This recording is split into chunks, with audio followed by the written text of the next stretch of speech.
Quand Iblis, il va prendre forme humaine lors de la bataille de Badr, il va porter l'étendard, prendre la forme humaine de Suraka ibn Malik. Et ici, à la montagne des anges, à Badr, il va les attiser. Il va dire aux Quraysh, l'armée des Quraysh, nous sommes beaucoup plus nombreux. Nous sommes invincibles. Aucun humain ne peut nous battre. Et Iblis, il va regarder en face de lui. Il va voir l'armée beaucoup moins nombreuse et il va se moquer d'eux. Ils vont dire, ils sont pas armés, ils n'ont pas beaucoup d'armes et ils font pitié. À ce moment-là, ça va l'intriguer. Il va voir que le prophète sallallahu alayhi wa sallam, il est silencieux. Il parle pas. Et d'un coup, l'envoyé d'Allah, il va se baisser. Il va ramasser une poignée de sable et il va la jeter envers sa direction. Et Iblis, il se met à crier, je vous désavoue. Je vois ce que vous ne voyez pas et je crains Allah. Et Allah est dur en punition. Les Quraysh, ils comprennent plus rien. Ils disent, il est en train de nous chauffer pour les attaquer. Il est en train de nous monter les uns contre les autres pour les anéantir. Et là, il nous parle d'Allah. Et il voit, il se met à courir, à se sauver, à vive allure. Il va reprendre sa forme de djab pour plonger dans la mer Rouge. Les portes du ciel, elles vont s'ouvrir. Jibril alayhi salam, il va le poursuivre. Ils vont, et les autres anges, attaquer les ennemis. Et c'est à ce moment-là que le verset 48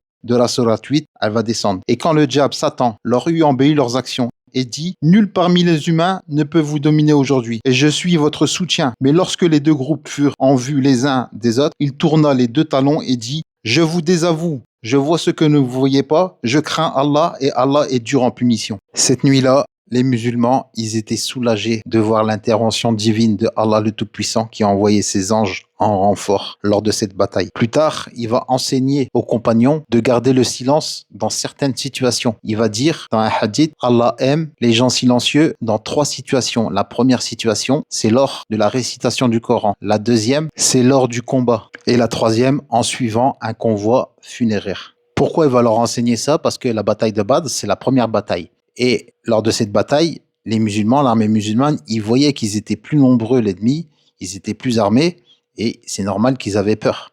C'était leur première bataille, ils étaient pas armés, en face d'eux, ils étaient beaucoup plus nombreux et beaucoup plus armés.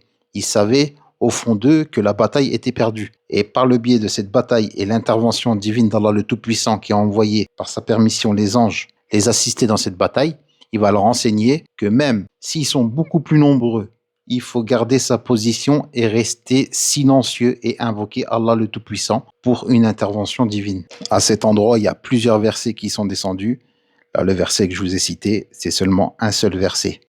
Vous pouvez venir visiter cet endroit 24 heures sur 24, 365 jours de l'année, grâce aux travaux que le gouvernement saoudien qui fait sur tous les sites historiques. Là, vous avez un parking, ils ont mis à disposition un parking qui est facile d'accès pour aller visiter. Tous les lieux historiques de Badr, ils ont été restaurés. Comme je le dis dans plusieurs vidéos, cet endroit il est très agréable.